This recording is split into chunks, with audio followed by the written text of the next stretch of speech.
Oi, gente, tudo bom? Sejam bem-vindos, ou sejam bem-vindos de volta ao Enquanto o Bloqueio Não Vem. Eu sou a Naná. Oi, gente, tudo bem? Aqui é a Lai e sejam bem-vindos a mais um episódio do nosso podcast. E hoje a gente vai falar.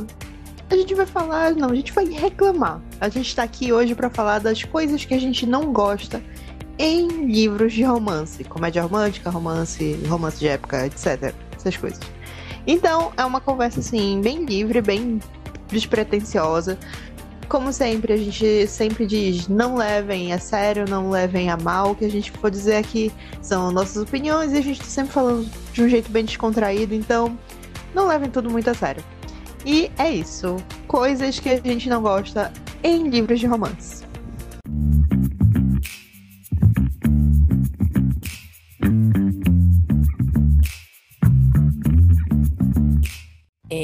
Então, eu acho que a gente pode começar com os menores, tipo umas coisas que a maioria das pessoas não ligam, talvez. Por exemplo, eu me incomodo com pessoas de verdade na capa do livro. E aí, beleza, eu sei que capa de livro é caro. Mas é um clássico, né? É um clássico a capa com gente. E tipo... a maioria das pessoas não liga. Mas sim. me incomoda. Eu acho cafona, me brocha um pouco.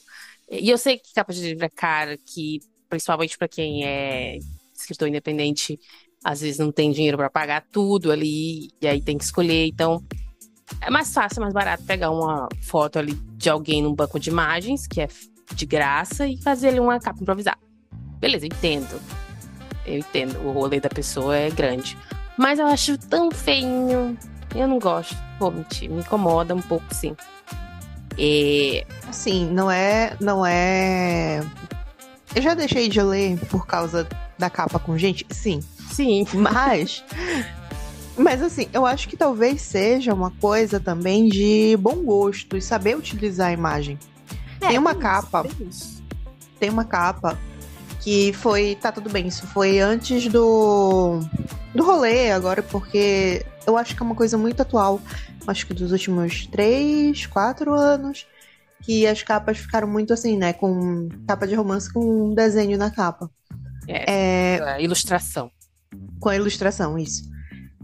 Mas assim, eu lembro de uma época em que não era nem a pessoa que tava na capa. Eu vou dizer, as capas clássicas de 50 Shades. O livro é uma bomba. Era só as mãos. O livro é uma bomba. O livro é uma bomba. Mas eu lembro que... Não, a primeira é só o design, assim, só a sombra da gravata. É uma capa muito bonita. Eu acho aquela capa bonita. Né? É minimalista. Eu gosto.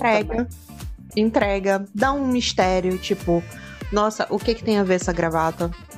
Tem um lance que o nome original é Shades of Grey, né? E a gravata é cinza. A gravata é cinza e ela tá com uma sombra. Tipo, é a sombra da gravata que tá ali. Então, tipo, sabe, o jogo da palavras. Então, tipo, faz toda coisa. Então, eu acho que tem muito a ver mais as imagens que a pessoa escolhe pra utilizar na capa do que exatamente, sabe? Nesse mesmo gênero de 50 Shades, teve o Peça-me o que quiser, que era só a capa ali escura e era uma flor. Capa, não lembro que flor era aquela, pra falar a verdade. Mas são 3 livros, aí eram de cores diferentes, a mesma flor. Eu achava bonita também essa capa. Tinha assim uma coisa simples. Eu não lembro o que a flor significava na história agora, pra falar a verdade. Eu tenho que reler esse livro, na verdade, um dia, pra achar os problemas dele. Porque sempre tem, né? Mas enfim, tem gente que usa melhor, é verdade. Tem gente que usa melhor essas questões de fotos de pessoas. Sim. Tipo, tem gente que não coloca o rosto, né? Que dá ali uma cortada e deixa ali só um... Inclusive, eu acho bem melhor usar só o perfil. Não teve uma treta dar uma sombreada. Não teve uma treta com a Amazon removendo o livro por causa disso, de direitos autorais?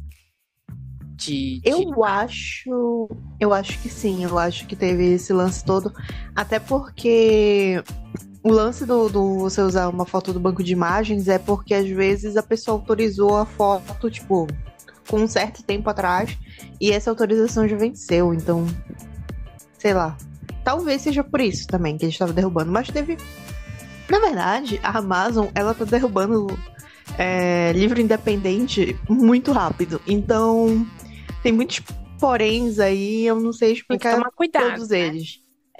Em resumo, tenha muito cuidado quando você for publicar na Amazon, porque um dia pode estar lá, no outro dia podem ter derrubado teu livro. Se E não você, deixado voltar. se você tá querendo muito publicar e você não tem dinheiro para mandar fazer uma capa original, porque acontece, mas você quer muito publicar agora, você não quer esperar, você não quer guardar dinheiro, você quer fazer agora, tome cuidado. Tem a questão também de usar fanart de pessoas, pegar do Pinterest, eu vi uma treta dessas também no Twitter. Eu já vi várias. Eu já vi várias dessa história. Isso. Não façam Sim, isso. você tá roubando a arte dos outros. Não colabore para esse tipo de pirataria. Tem a questão das imagens aí feitas com inteligência artificial também, aí já é outro rolê também. Assim, sei lá.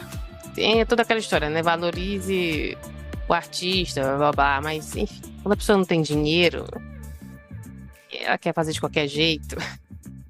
Não sei, eu não. Voltando ao ponto principal, eu acho. Se fosse pra fazer de qualquer jeito, não, assim, só qualquer jeito não, mas tipo, fazer da forma menos dispendiosa possível.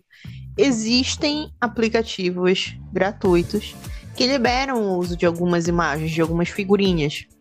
Pô, Na dá pra época fazer no que Canva eu- de boa, cara.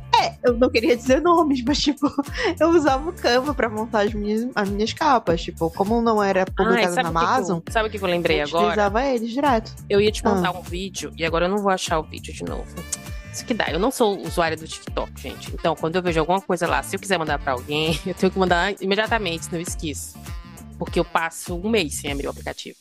E um dia desses eu tava no Instagram e eu vi o link, tipo, uma menina, uma autora, mostrando um vídeo do TikTok em que uma pessoa tá fazendo um convite de aniversário usando o Canva e o convite fica lindo. Ela usa todas as coisas de graça que tem ali e o convite fica lindo. E essa autora tava dizendo que poderia servir ali pra uma dica, como uma dica pra quem tá querendo fazer capa, né?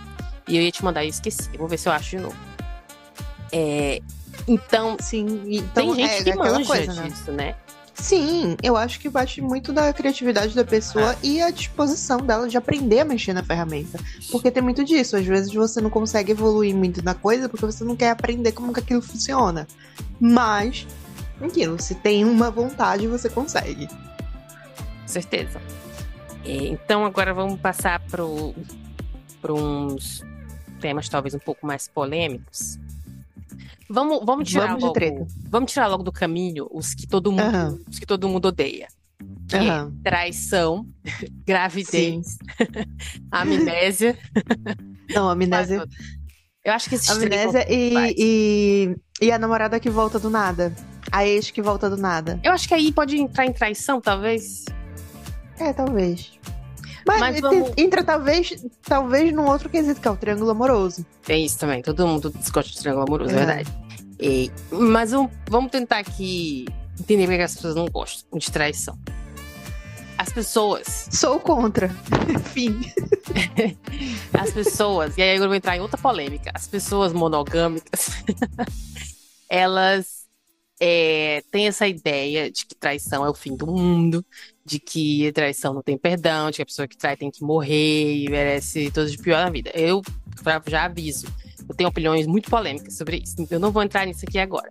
Mas o que as pessoas pensam quando acontece isso no livro? Elas acham que o casal acabou. Pronto. Acabou meu casal, acabou meu chip. Essa traição estragou tudo, eu não quero mais saber deles juntos. Porque para essas pessoas, traição não tem perdão. E aí, por que eu acho que isso depende? E isso eu acho que vai acontecer em muitos desses tópicos aqui que a gente vai conversar. Eu acho que a maioria das pessoas que coloca traição no plot, elas usam isso para forçar um conflito.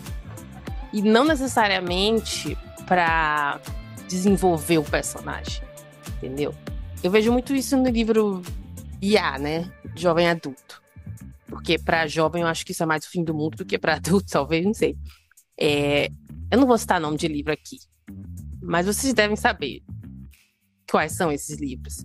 Livro que o casal passa o livro inteiro brigando. E aí a autora fica inventando um monte de conflitinho, coisinhas. E aí ela não sabe mais o que ela vai inventar pra esse casal brigar. E aí ela bota uma traição. E aí aparece a ex, né? uma ex que ninguém sabia que existia, do nada aparece. E aí as pessoas não gostam. Eu também não gosto. Eu também acho que não precisa. Eu acho que tem tanta coisa pra você fazer o seu casal brigar, gente, no seu livro. Tem tanto motivo interessante, tanto motivo que pode gerar um conflito, que pode ser só esse conflito. Não precisa você criar vários conflitos. Um livro de 500 páginas, em que o casal passa o livro inteiro brigando. Não precisa. Você pode dar um conflito só pra esse casal e fazer eles enfrentarem isso o livro inteiro. Você pode enrolar o livro inteiro com esse problema. E lá no final você resolver. Então é por isso que eu não gosto. E eu acho que gravidez entra também aí. Porque, não sei porque as pessoas não gostam tanto de gravidez. Não me incomoda, sinceramente, não me incomoda gravidez. A não ser que seja grávida. Tem opiniões polêmicas sobre o lance das pessoas odiarem gravidez, mas tudo bem. Eu vou entrar aqui, segue o baile. Eu vou entrar aqui na questão, talvez, de que... Eu não sei, a gravidez ela pode também ser usada direito. Nesse caso, eu acho que as pessoas não gostam quando, por exemplo, e aí pode misturar com de traição. Por exemplo, o casal briga, aí o fulano, geralmente é o cara, porque também a sociedade acha que só os homens traem. Aí o cara vai trair a mina, e aí, tudo bem, a menina acaba perdoando a outra. Tudo bem, foi só ali uma noite, eu te perdoo. E aí, um mês depois, aparece a mulher grávida. Eu já vi isso em livro. E aí eu acho tão mal feito também. E aí pode ser que seja uma ex que ele reencontrou e a ex apareceu grávida. Sabe? Coisinha assim... Uns problemas tão... Eu acho que não tem criatividade a pessoa de pensar em outra coisa. Tem que ser uma ex grávida pra criar problema no livro. Enfim, eu não tenho problema com gravidez. A gravidez em si, no livro. Eu não me importo. Criança também, na história, também não me importo. Não vejo como... Se isso for incorporado no plot. Por exemplo, eu tenho um plot de fanfic que é de gravidez. Eu só não terminei de escrever. Inclusive, a história toda planejada. Tá? Tem nome de capítulo, tem capítulo planejado, tudo. Eu só não terminei porque brochei. Preciso achar outra pessoa pra ficar obcecada e poder escrever. Mas eu não tenho problema com gravidez. Esse plot é todo de gravidez. Ele gira em torno de uma gravidez. Então eu não tenho problema com isso. De traição eu não gosto. Qual era o outro que eu tinha falado? Era Amnésia. Eu já vi, mas eu acho que eu já vi mais em fanfic esse plot de Amnésia. Que a gente até falou que talvez fizesse um vídeo só com fanfic, né? Mas sim, geralmente mas Amnésia... Mas geralmente aí esse plot de Amnésia... Mas eu ia falar que o Amnésia, ele deu uma caída nos charts, né? Ultimamente. Eu acho que ele era muito mais popular ali em 2000 na década passada, né? De 2010 a 2019. É que geralmente eles usavam assim, o casal tá muito feliz, mas aí alguém sofre um acidente, bate a cabeça e esquece da pessoa. E eu acho isso tão preguiçoso, sabe? Mas é verdade, hoje em dia ninguém mais usa. Eu via muito isso em fanfic antigamente. Mas eu acho que esses três, e talvez o Triângulo Amoroso, ainda sejam os mais odiados. O Triângulo Amoroso é só ruim. Não é nem que me incomode, é que eu acho ruim. Porque, na maioria das vezes, fica muito na cara com quem que a personagem vai ficar. Entendeu? Eu preferia, o que eu preciso que as pessoas escrevam é um triângulo amoroso, onde no final a personagem fique com os dois. É isso que eu quero. Tá faltando poliamor nos livros. E não essa bobagem dela ficar dividida entre esses dois caras. Na maioria das vezes, um babaca e um super perfeito. E aí, no final, ela escolhe o babaca. Então, eu acho que é preguiçoso, é chato. A gente já sabe o que vai acontecer. Então, eu acho que chega, né? Não precisa mais fazer isso em 2023. Mas pode falar o que você acha. Então, é porque eu sou do time que não gosta do plot de traição. Eu tenho algumas tantas justificativas sobre isso. Não só a questão toda do lance do plot de ser forçado pra criar um conflito entre os personagens e tudo mais. É preguiçoso. Mas por que eu não gosto? Geralmente a traição, quando ela acontece no livro, não é uma coisa tipo... sei lá, encontrou uma pessoa na festa, rolou um crime e ele foi lá e traiu o pá, acabou. Não. É fulana que já era amiga de não sei quanto tempo e já acionava todas as inseguranças. Ou então, é aquele cara, sabe, que ela jurou que nunca ia se relacionar e tudo mais, e ela vai lá. Porque aí acaba não sendo só a traição em si, não é só a questão, sabe, de envolvimento físico. Envolve toda a questão emocional do personagem, sabe? É sempre um rolê de quebra de confiança, de todos os tipos de confiança possíveis. E aí, depois de tudo isso, essa pá de merda de você tem que entender e no final a pessoa que traiu não pede desculpa, né, por ter quebrado a confiança e voltam. E voltam. Geralmente isso que me irrita. Geralmente eles não usam isso pro crescimento do personagem, pro crescimento do casal. É geralmente só pra brigar. Isso que me mata, sabe? E é isso que me pega muito, porque não tem uma discussão, não vai pra frente, só tem barracos e barracos e depois disso acaba. Tem um livro muito famoso, eu vou jogar aqui na roda, que ele trata dos viés de traição. O primeiro deles é que a mulher está casada com esse cara. E aí ela começa a sair com essa amiga dela. E ela começa a criar sentimentos por essa amiga dela. E o casamento dela é uma merda e tudo mais. Mas o tempo todo ela fala que ela amava ele, etc. E depois disso, mais à frente, ela trai essa pessoa, porque essa pessoa com que ela acaba se relacionando, né, essa mulher, porque ela precisava, com muitas aspas, criar uma imagem pública. Então ela vai e trai, e ela diz que foi para o bem delas.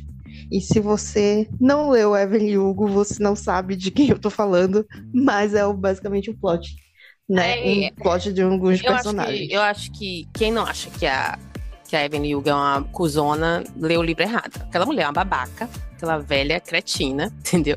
Ela faz um monte de absurdo o livro todo tempo dizendo que ama aquela outra lá, e a outra no final ainda fica com ela. Eu, sinceramente, não entendo. Mas enfim, não estamos aqui pra fazer review do livro. Particularmente eu não gosto da relação Evelyn e Célia. Eu acho icônico algumas cenas delas duas juntas, mas sinceramente eu não gosto nenhuma delas, né? Na verdade, eu não tenho paciência com a Evelyn. A Célia é uma bifóbica otária, então eu não suporto aquela personagem. Mas enfim, o meu ponto aqui não é definir a questão de como elas são, mas enfim, eu devo bater sobre a questão da traição aqui. Que ela é utilizada, né, nessas duas vezes, né, inclusive como um modo de mexer a trama. E não aquela forma de mexer a trama que a gente estava debatendo, de vai criar um caos, uma discussão, e enfim. Mas a gente vai aprofundando na personalidade da Evelyn, onde ela resolve as coisas dela através da traição, que a gente pode ver. Então, meu casamento tá uma bosta, era um relacionamento mega abusivo, acho que a gente pode falar isso sim, porque afinal ela apanhava do Dom, etc. E aí ela começa a se apaixonar pela Célia, e ela trai, se eu não me engano, o Dom com a Célia, e depois disso que ela se divorcia e tal. E assim, ela trai, ela meio que se descobre depois dessa traição, e aí você entende assim que tem uma evolução a partir daí. E a segunda traição, né, quando ela lá se relaciona com, mas esqueci o nome do otário, o Mickey Riva. Como que eu vou esquecer o nome do Mickey Riva? Mas enfim, ela trai com o Mickey Riva, e aí tem toda a situação em que a gente percebe a personalidade dela, sabe? De que, eu fiz isso pela gente, e a Célia diz, como é isso? Como que isso é pela gente? Tá maluca? E tudo mais. Tudo que ela faz durante esse livro inteiro, ela finge, eu não sei se ela finge, eu não sei se ela acredita nisso. A desculpa que ela dá é de que é não só por ela, mas pelos outros também. Pela Célia, pelo Harry. Isso, mas na verdade é só por ela. E aí eu fico pensando, será que ela se convenceu de que ela estava fazendo isso por eles? Ou será que ela fala isso da boca pra fora, mas ela sabe que na verdade é só por ela? Aquela velha é podre, sério. Eu sempre tive a impressão que ela acreditava depois que era algo que ela fazia por eles, E por isso ela era muito grande e superior, porque ela estava tomando um passo que eles não teriam coragem, sabe? Tá. Ela era muito megalomaníaca. Eu sempre sacava isso, então, sei lá, eu acredito muito que ela achava que ela estava fazendo por um bem maior, e esse bem maior envolvia não só ela, como todo mundo.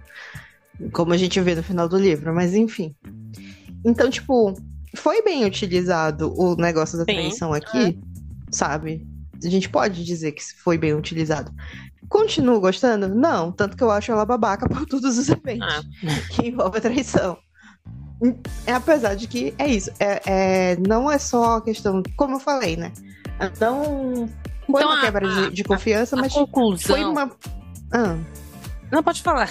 Eu concluo.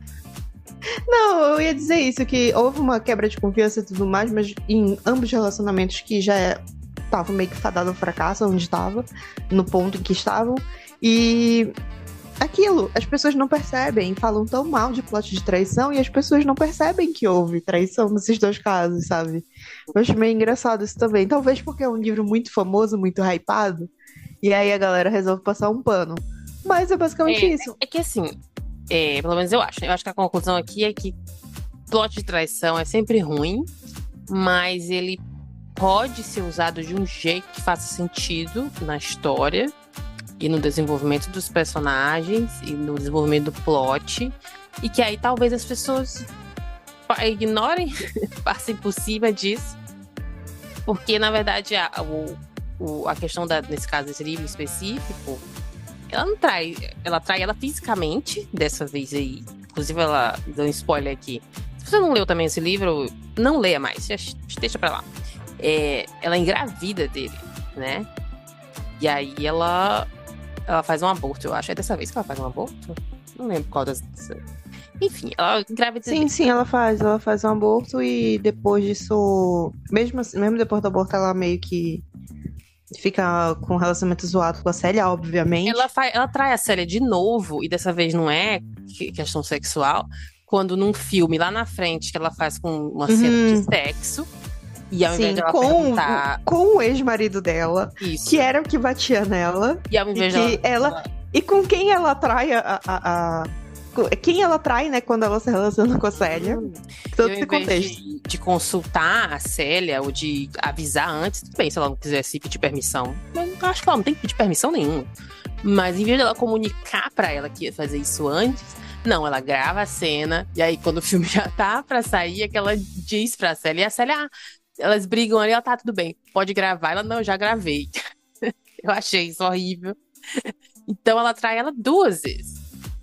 Então, é horrível esse relacionamento. Inclusive, a gente já pode entrar aqui também em outra coisa que eu odeio, que é essa glamorização de relacionamento tóxico. Porque todo mundo ama esse casal. Como tu falou mesmo, né? Tem essas cenas aí icônicas, e aí, nossa, virou incrível. Deve ter TikTok, deve ter muita montagem lá no TikTok, e no Pinterest, enfim. Mas é um relacionamento.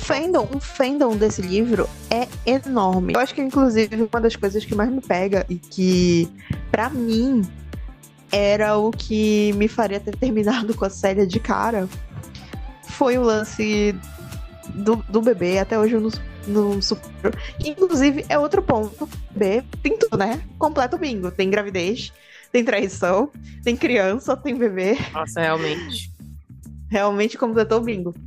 E naquele momento em que ela fala que ela quer ter um filho e tal, e aí a Célia deixa muito claro que ela não quer que ela seja apenas mãe. Como é que tu tá num relacionamento e você fala, quero ser mãe, tenho vontade de ser mãe, vou ter este bebê, e a pessoa com quem você tá nesse relacionamento vira e fala, tá, contanto que você não deixe de ser gostosa, você pode ter um bebê. Porra, sabe? Ali, pra mim, foi definitivo. Eu disse, nossa, eu nunca odiei tanto um personagem quanto eu tô odiando essa fulana. E eu acho que também e novamente, muitos panos sendo passados.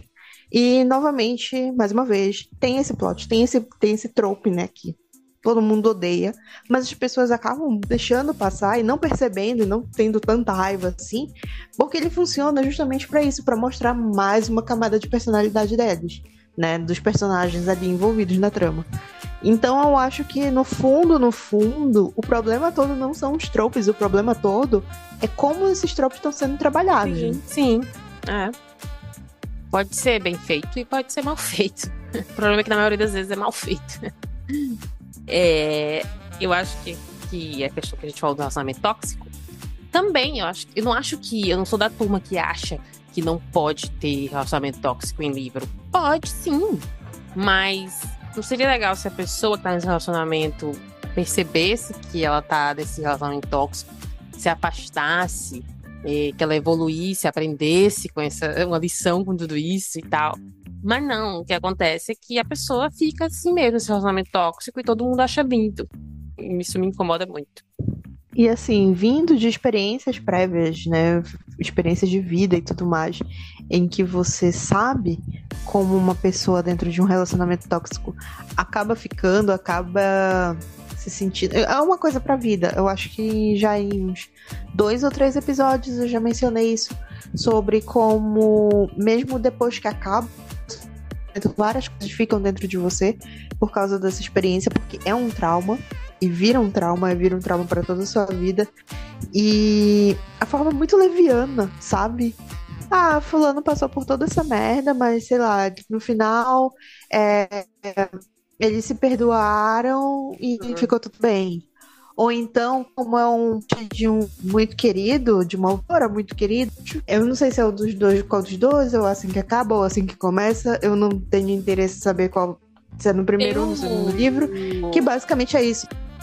O lado feio do amor, que é... Todos os livros dela têm esse mesmo tema. Todos os livros dela é isso. Homem escroto, glamorização de relacionamento tóxico. Sim. E aí o plot de é assim que acaba, é assim que começa, sei lá. Basicamente se resolve a partir do momento que a protagonista sai, né, desse casamento tóxico e tudo mais, e ela resolve se relacionar com uma outra pessoa, né, que sempre gostou dela, aparentemente sempre gostou dela e tudo mais, tratava ela com respeito, enfim, fazia o mínimo, não é mesmo? E aí acaba, tipo, ela vai ficar bem porque agora ela encontrou alguém que gosta dela de verdade. E isso pra mim é uma glamorização enorme, porque não é assim, sabe? É um trauma, é pra tua vida inteira. Tem coisa que literalmente sessões de psicólogo, sabe? Pra poder debater, pra poder avaliar o quanto que aquilo foi danoso pro comportamento. Vira gatilho, muita coisa vira gatilho. Imagina ela que passava por violência doméstica. Então, sabe? É muito insalubre. A protagonista passa por N insalubridades pra no final a autora vir dizer que ela encontrou uma pessoa legal e ela ficou com essa pessoa legal e é isso, sabe? E todos os problemas foram sanados a partir daí. Não, pô! Não é assim, sabe? Não é assim. E... sabe? Até quando o casal tóxico não fica junto, dá uma romantizada. Então, tipo, acho que falta muito, muito pra aprenderem a trabalhar com um tema sensível desses. Isso gera todo um episódio só disso. Porque eu acho que não vai acabar nunca. Todo dia sai livro assim. As pessoas ganham dinheiro escrevendo livros assim. As pessoas compram livros assim. Então, enquanto tiver gente pra comprar, as pessoas vão continuar escrevendo, não tem jeito. Enfim. Continuando. A gente leu um livro ano passado. Na verdade, a gente tentou ler um livro ano passado e a gente desistiu. Porque a protagonista era esse próximo aqui que eu queria falar. Que era Eu Não Sou Como as Outras Garotas. Que a gente não vai falar o nome do livro, até porque eu nem lembro o nome do livro. Então nem se eu quisesse falar, eu não poderia. Mas a personagem, ela era diferente, ela passava o dia inteiro de pijama, aí ela não usa maquiagem, aí o cabelo dela tá sempre nesse coque, porque a quarto é cheio de pôster de super-herói, enfim, ela é diferente. E eu acho isso tão ano 2000, sabe, livros de 2012, 2010, Eu acho que hoje em dia talvez a gente não veja mais tanto, a gente veja mais em fanfic, talvez. Acho que em livro, acho que as pessoas resolveram deixar isso pra lá. Mas ainda tem muitas personagens perfeitas. Isso a gente vê ainda bastante. Que é a personagem que ela não tem nenhum defeito, ela é maravilhosa, ela é incrível. E eu acho também isso muito ruim. Não tô aqui pra ensinar ninguém a escrever, não. Mas eu acho que tem como você dar uma profundidade pro personagem, sem ir pros dois extremos. Nem ela ser perfeita, nem ela ser a diferentona. Acho que tem ali um meio termo que dá pra chegar. E eu não gosto. Eu não lembro qual era o livro, sério. Mas a gente começou a ler e a gente desistiu e mudou de livro. Tu lembra qual é, né? Isso que eu tô falando. Creio eu que sim, e é um daqueles livros que a gente prometeu que não iria falar sobre pra ninguém, e o famoso deixa abaixo, mas eu sei qual é. E eu concordo com esse lance todo de que é muito anos 2000 e é muito infantil, principalmente porque uma coisa, e popularizou muito, inclusive, essa expressão, é o Pick Me Up, Pick Me Girl, né? A Pick Me Up Girl, que é aquela garota que ela é diferente, ela anda com os garotos, usando a expressão do próprios anos 2000, ela é one of the boys, ela é uma dos garotos. Então, ela sabe, ela é muito descolada, ela é muito diferente, ela é muito indie e etc. E acontece que esse é um comportamento geralmente de adolescente, né? Adolescente é assim, óbvio, aquela coisa de autoafirmação, autodescoberta, então não quer criar a própria identidade, então vai buscar referências que sejam diferentes de todo mundo e no final acaba sendo igual a todo mundo, mas, sabe, tem aquela coisa assim. E aí, tudo bem, você entende, se fosse uma Pick Me Up Girl dentro do contexto adolescente e depois, sabe, ter aquele insight de dizer, putz, que merda que eu tô fazendo. Tudo bem, é plausível, é compreensível, porque é uma adolescente. Aí você pega um livro e a personagem tem 20 e tantos anos e ela é Pick Me Up Girl. Ah, não, velho. Aí não dá. Aí sei lá, cara. Aí é imaturidade. E eu não tenho muita paciência pra personagem maturo.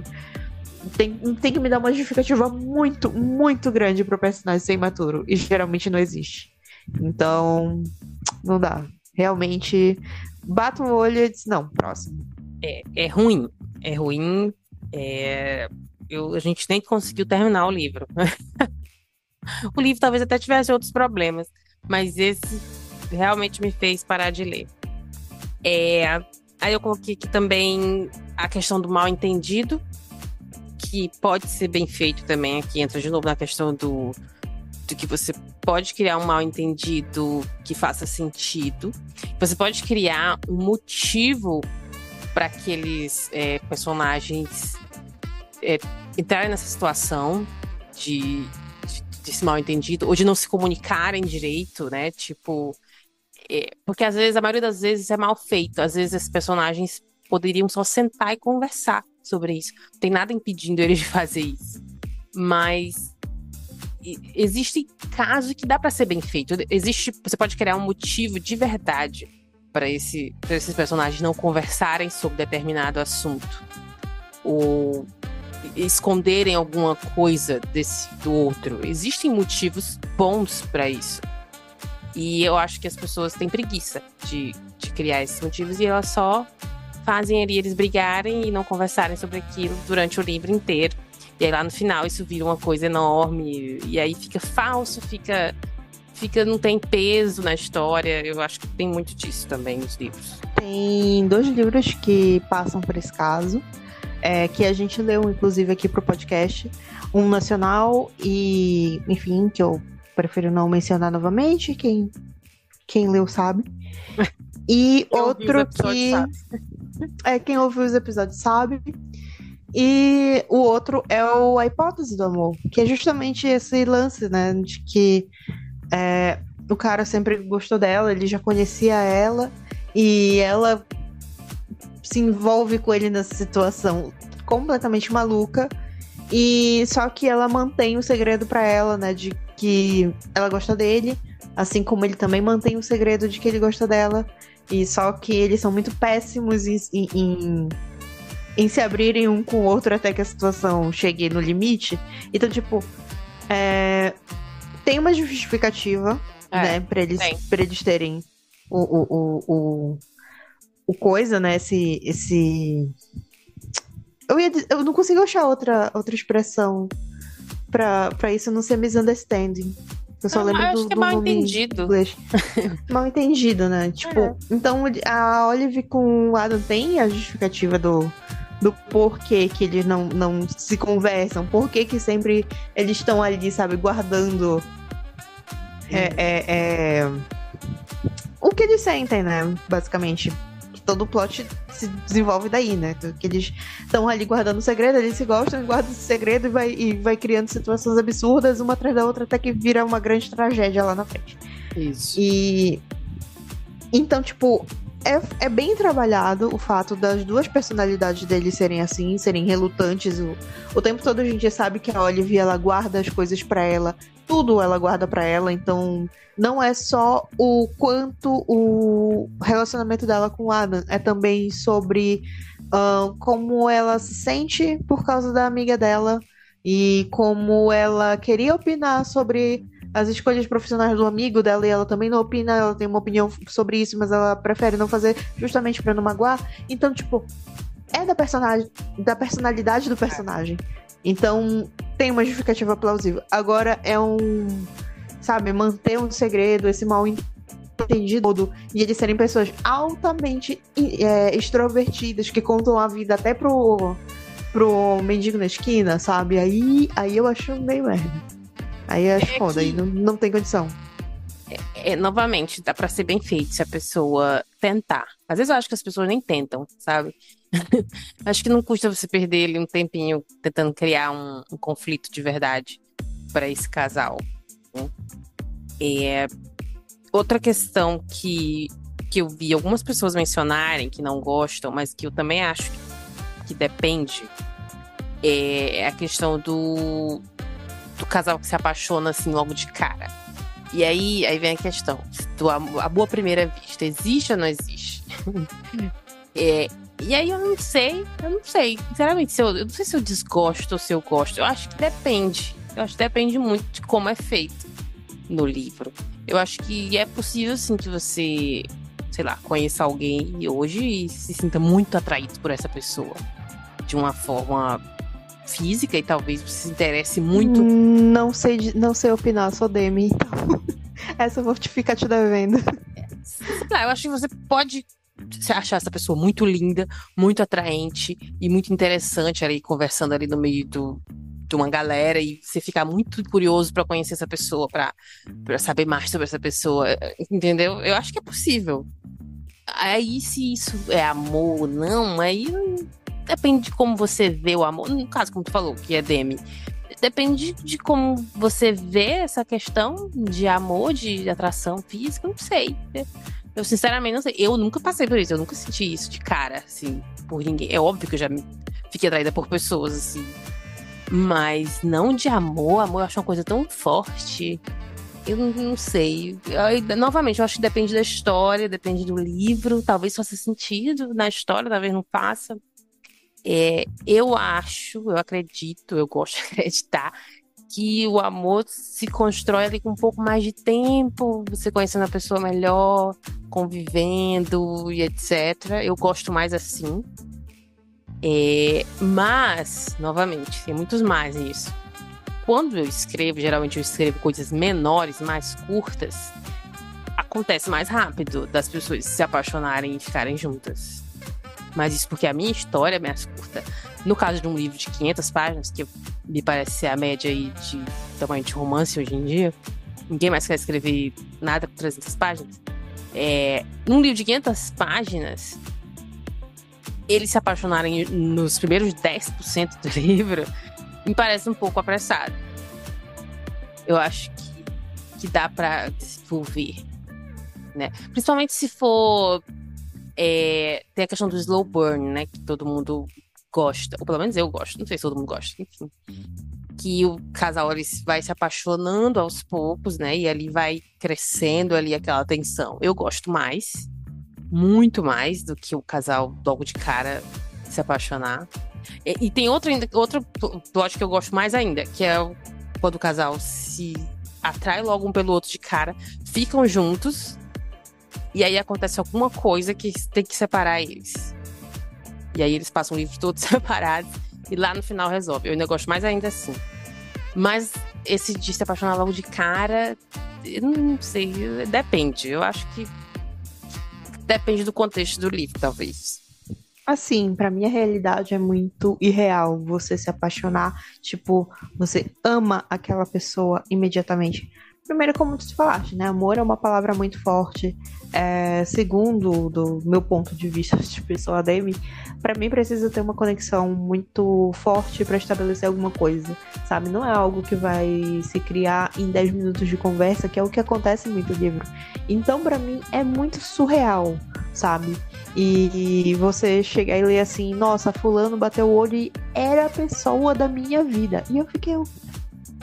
Mas eu só disse o nome e 3 coisas, sabe? Tem um filme que a galera hoje em dia diz que é filme pra incel, que é o 500 Dias com Ela. E eu lembro muito dessa cena, desse filme, que o cara fica obcecado com a colega de trabalho dele porque ela gosta da mesma banda que ele, né? O The Smiths. Então ela tem uma personalidade ímpar. Tipo, ele é muito sem graça. Ele é chato e é totalmente sem graça e tudo mais. E ela tem personalidade própria. E dentro de tudo isso, ela gosta da mesma banda do que ele. E aí, é literalmente as 2 coisas que ele sabe. Que ela tem uma personalidade legal, que ela gosta da mesma banda do que ele e o nome dela. E a partir daí ele diz que ela é a mulher da vida dele. E aí eu lembro exatamente dessa cena que eu acho que ela é irmã ou prima, eu não lembro.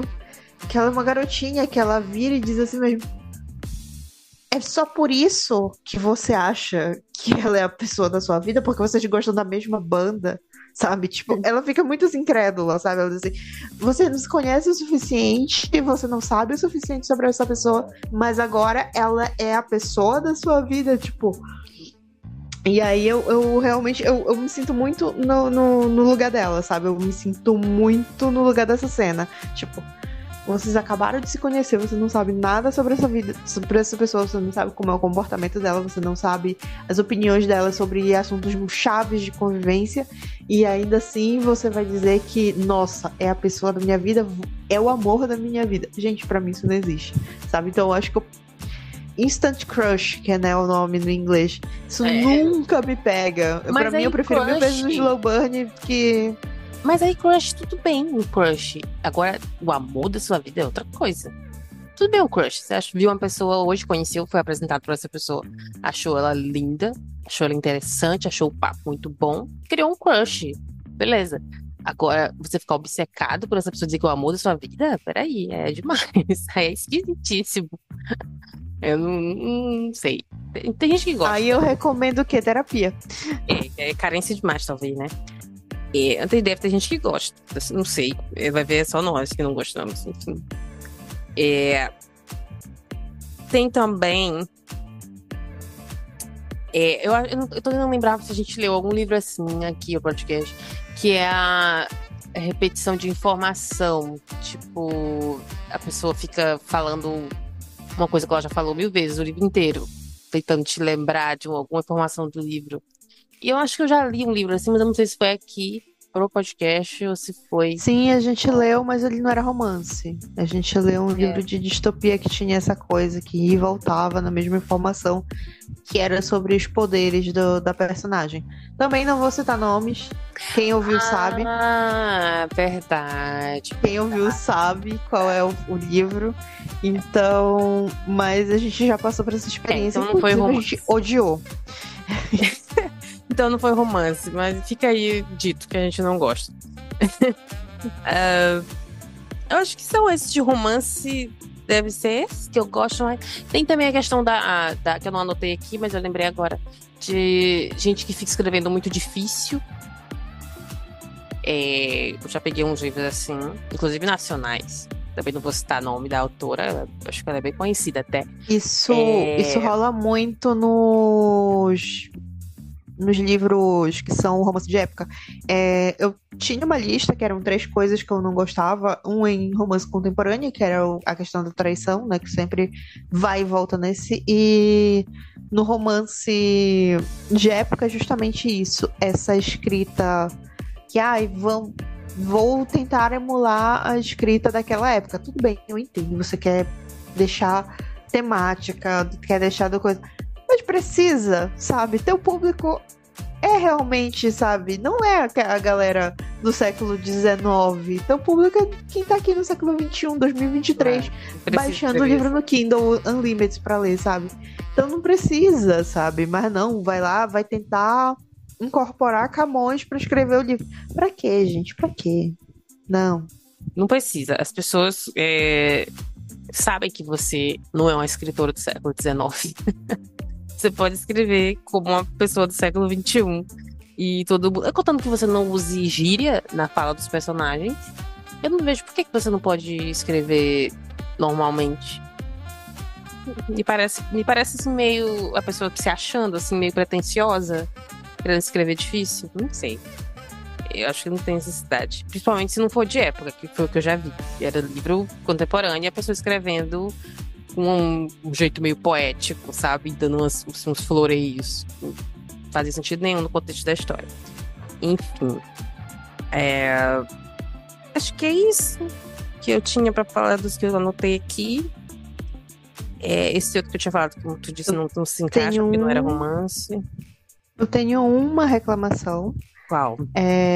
Mas nesse caso, como eu falei, eu tinha separado 3 e essa categoria é o romance em livro de fantasia, que eu não aguento mais, que é a transformação dos poderes da personagem a partir do momento em que ela se apaixona.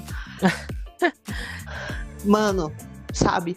Tipo, de repente, pelo poder do amor. É que nem um lance que é pelo poder da amizade. Pelo poder da amizade, o personagem, sabe, se salva. É o lance do poder do amor, que do nada a personagem ressuscita, né? Quem leu Vampire Diaries, os livros, sabe que rola disso. E eu tenho um ódio daquele livro profundo. Eu acho que é o 4º livro que eles fazem isso. Literalmente ressuscitam a Helena através do poder do amor. Eu acho uma palhaçada enorme. E tu sabe que eu nem entendo porque que a Julie Plec... Eu não sei. Cara, eu precisava um dia sentar com a Julie Plec, conversar com ela, assim. Porque ela tomou umas decisões tão estranhas, assim, em DVD, em The Originals, e de maneiras assim, diferentes. Ela tomou uma decisão aqui em DVD que não faz sentido. E aí, em The Originals, eu não sei se ela acordou e viu que tinha feito cagada e resolveu. Porque, por exemplo, toda essa parada do Damon, ele vira completamente outra pessoa por causa da Helena, né? Inclusive, muita gente não gosta disso. Porque, sei lá, ele começou a história da primeira temporada totalmente o bad boy, todo mundo gostava, nossa, o Damon, bad boy e tal. E aí ele e o irmão obcecados, novamente o triângulo amoroso, né? Ele e o irmão obcecados por aquela mulher, simplesmente porque ela parece com a outra. E aí a Helena muda também por causa dele, vira outra pessoa. E todo mundo também não gosta disso. Só que aí lá em The Originals, com o Klaus, eu acho que ela fez melhor. Não sei, posso estar sendo... puxando o saco aqui porque eu gosto mais de Originals, porque eu gosto do Klaus? Posso, talvez, provavelmente sim. Mas eu acho que durante a série, e aí eu posso estar também mentindo, porque eu não assisti a temporada final, as 2 últimas eu acho que eu não assisti, mas até onde eu vi, tô falando até onde eu vi, tá? Eu acho que eu não acho que ele tenha mudado da água pro vinho, como aconteceu em DVD. Eu acho que ele foi mudando algumas coisas, não sei se mudando é a palavra que eu quero usar aqui. Ainda era o Klaus, entendeu? Ele não perdeu aquele charme que ele tinha de vilão.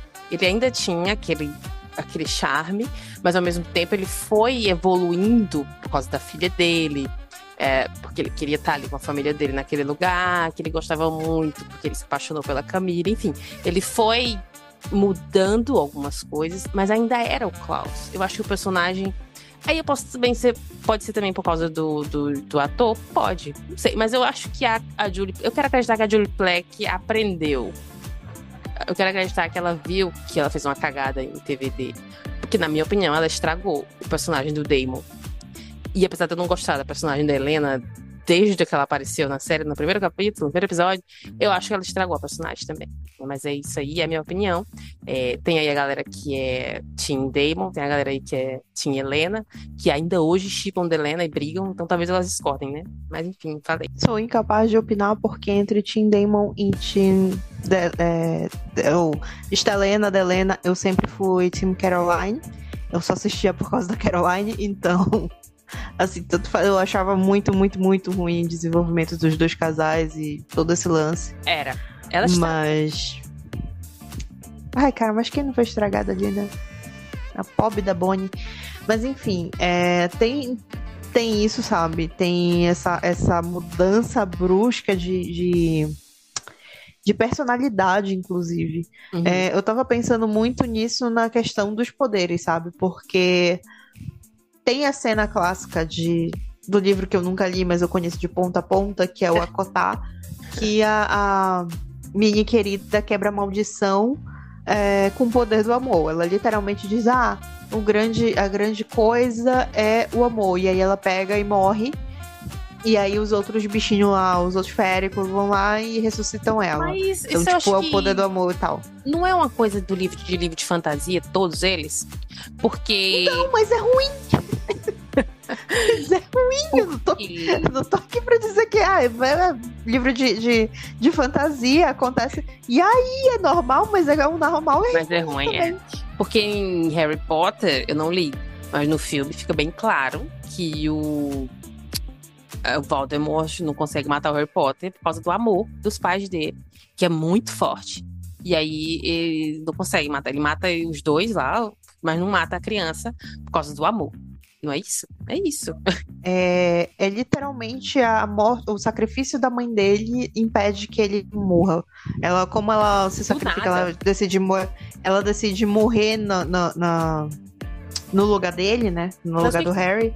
Aí abre-se... É magia de sangue, né? Tem um lance que é a magia de sangue, tipo, de ritualística e tudo mais. A mulher, na verdade, a velha deu uma passada de... Na verdade, não deu uma roubada na história. Faz sentido o Harry Potter ter vivido tanto tempo. Não faz sentido ninguém ter conseguido matar ele durante todos os livros. Não, é porque, tipo assim, era meio óbvio. Era só Era só os apoiadores deles matarem o Harry, sabe? E ninguém consegue matar uma criança. Não, ninguém pensa em matar a criança. Tu pode ver que nenhum dos livros... tu não lembra, né? Mas...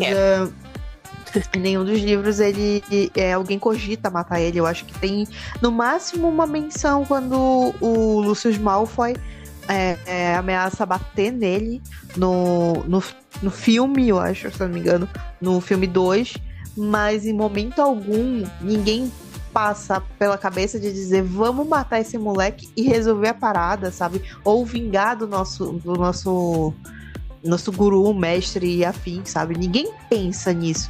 E, tipo, não é como se os comensais da morte tivessem morrido. Estavam ali convivendo com ele, sabe? Vendo o moleque ano a ano indo pra faculdade já, pro colégio. E mesmo assim, ninguém pensa, sabe? Pô, vou vingar o cara e ele vai... Nossa, no dado além ele vai me amar. Tem muita coisa que não faz sentido. Acontece. Em nível de fantasia, tem muita coisa que não faz sentido. A verdade é essa. Sim. Que a gente deixa passar. Esse lance de vingança assim, é muito comum em rituais e seitas, sabe? Tipo, vamos fazer X coisa porque o líder da seita vai, sabe, nos amar e parabenizar e subir de categoria. Muito daquele culto do Charles Manson era sobre isso, sabe? Tanto que aquele crime que acontece, né, com Tate LaBianca, é muito fundamentado nisso, na ideia de que eles seriam amadas pelo Charles Manson se elas matassem do jeito que mataram, né, os casais dentro das casas dele. Então, tipo, tinha uma base toda pra velha sabe, criar um drama Aí, e agora uma ameaça real. eu lembrei agora também que eles inventaram, agora que eu lembrei disso, que eles precisavam do sangue do Harry Potter pra ele trazer de volta. Não tem isso no Cálice de Fogo? Tem. Ele usa toda uma magia de invocação, né? Tipo, uma Talvez parte do sangue do seja pai por isso que dele, eles uma não parte... não mataram ele antes, então. Mas aí, pode ser. Mas aí também já foi inventado aos 45 do segundo tempo. Né? Mas aí também nessa cena, ele podia ter matado ele e não matou. Ele ficou falando demais. Falando. E aí os fantasmas novamente ali salvaram a vida do Harry Potter. Enfim. Tem uma última coisa que eu queria falar que eu nem anotei aqui, mas eu lembrei agora. A questão de... Eu não sei se eu já falei disso aqui. De pontos de vista. De dar voz, né, para esses dois pontos de vista diferentes. Eu já li muito livro que eu gostei, inclusive, não vou dizer nem que eu não gostei, eu gostei de um livro que tem pontos de vista do casal ali, mas que, na verdade, não dá nem para diferenciar ali as vozes ali dos personagens. Aí eu fico assim... E é por isso também que eu dificilmente escrevo com pontos de vista diferentes. Porque eu acho que fica a mesma coisa.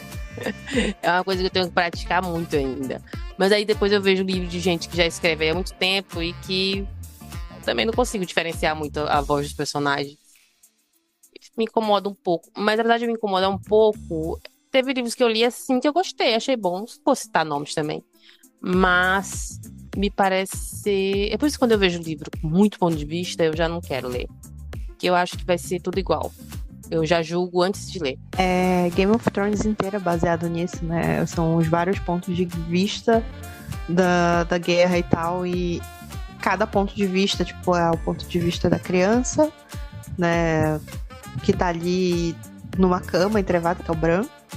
Aí depois tem um ponto de vista do adolescente que tá na muralha. E depois tem a da adolescente que tá sobrevivendo num país distante, que é a Daenerys. Eu acho que quando você traz o ponto de vista num livro, seja ele de romance, fantasia apenas, ou qualquer coisa afim, eu acho que se você vai trazer pontos de vista diferentes, traga também propostas diferentes, que aí eu acho que dá pra, sabe, dar uma diferenciada na voz do personagem, sabe? Uhum. Mas eu entendo o que tu tá falando, tipo... de não sentir a diferença, de achar, inclusive, desnecessário. Talvez muitas vezes seja, sabe? Muitas vezes sim, é o famigerado fanservice. Uhum. É muitas vezes fanservice, sabe? Trocou pro ponto de vista de fulano, não aconteceu nada demais, só aconteceu... Vou falar dela mesmo. A Ellie Hazelwood, um tempo depois, né, da publicação da hipótese, ela publicou no site dela o ponto de vista do Adam. Não né? precisava. Não precisava, porque é a cena, é o smooth, né? A cena hot do livro. E ela foi lá e gravou já e publicou. E eu fui ler, eu achava assim, que, tipo, eu não sabia que era justamente esse capítulo. Ela só disse que era um capítulo extra. Eu disse, vou lá ler, vamos ver. Porque o que eu pensava, que ia trazer informação nova, que ia explicar melhor o sentimento, porque o tempo todo a gente vê a construção do sentimento do ponto de vista da Olive, e depois ele pega e fala pra ela que ele sempre gostou dela e tudo mais, mas a gente não vê a construção literal.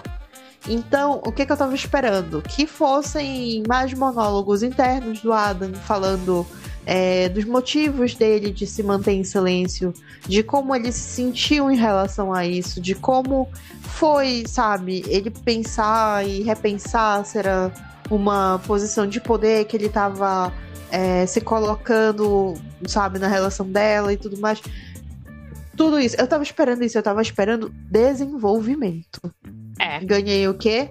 A mesma coisa que a gente já tinha antes, só que com gêneros invertidos, porque afinal agora era ele quem tava falando. Então, sabe, eu acho que é isso, sabe? Me traz um desenvolvimento. Se você vai trocar um ponto de vista, traz desenvolvimento, traz algo novo, traz Traz algo novo. Eu acho que esse é o resumo. Traz algo novo. Se não for pra isso, não precisa. O que tem naquele livro do ponto de vista do Edward de Twilight? Tem alguma coisa que preste? Alguém leu? Alguém leu Eu isso? li. Eu li. Eu tenho, inclusive, esse rolê. Então, no original, né, é tudo sobre o ponto de vista da Bella. E aí ela diz assim, tem não sei quantos dias que ele não veio pra escola.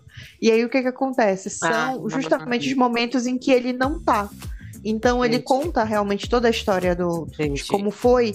E ele vai... no dia que ela fala assim, ele passou não sei quantos dias fora. A gente sabe o que ele tava fazendo nesses dias fora. A gente acompanha, a gente entende. E o monólogo interno do Edward são, assim, enormes, dele avaliando a situação, sabe?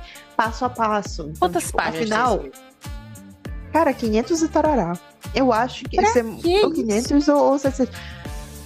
Cara, é porque, pra que isso? É porque o Edward é altamente prolixo, né? E aí eu achei interessante. Eu me arrependi de perguntar. Eu acho interessante pelo seguinte, cara, é porque Crepúsculo me pegou muito, porque me marcou muito uma fase da minha vida. Então, tipo, eu consigo entender os motivos dela escrever esse rolê todo. Eu acho que foi justamente pra mostrar o ponto de vista de que ele era um cara antigo. Ele tem 117 anos, sabe? Então, acho que foi mais ou menos essa a ideia dela, e por isso que acaba ficando muito maior. Também, né? Fora o fato de que tem várias cenas em que, tipo, ele sumiu por 3 dias, aí ela vai lá e conta o que aconteceu nesses 3 dias. Tem informação nova, né? Então tudo bem. Se tem informação nova, tudo bem. Se não é só outra cena, a mesma cena do ponto de vista do outro personagem, então beleza. Mas sim, a maioria das vezes, livro que tem pontos de vista dos dois personagens, podia muito bem ser só de um e tava tudo bem. Eu acho que as pessoas fazem talvez pra aumentar o tamanho do livro, ou porque elas acham que é interessante mostrar esse personagem também, não sei. Mas pra mim, a maioria das vezes parece a mesma voz. Não sei, talvez aí seja uma questão de praticar, né? Eu reconheço que eu preciso praticar, porque às vezes eu tenho ideias que talvez ficassem melhor com 2 pontos de vista. Mas eu não sou boa nisso, então eu nem tento. Mas quem sabe um dia eu consiga e dê uma chance. Mas enfim.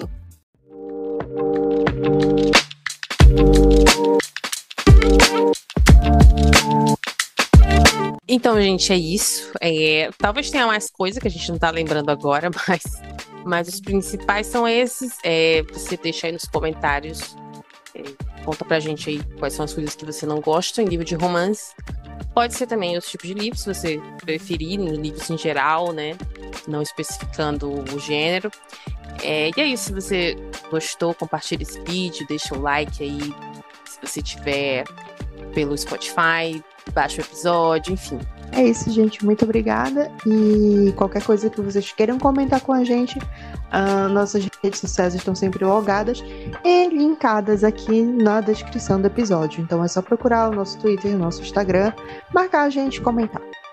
E é isso, gente. A gente se vê semana que vem. Tchau, tchau. Tchau, gente. Até a próxima.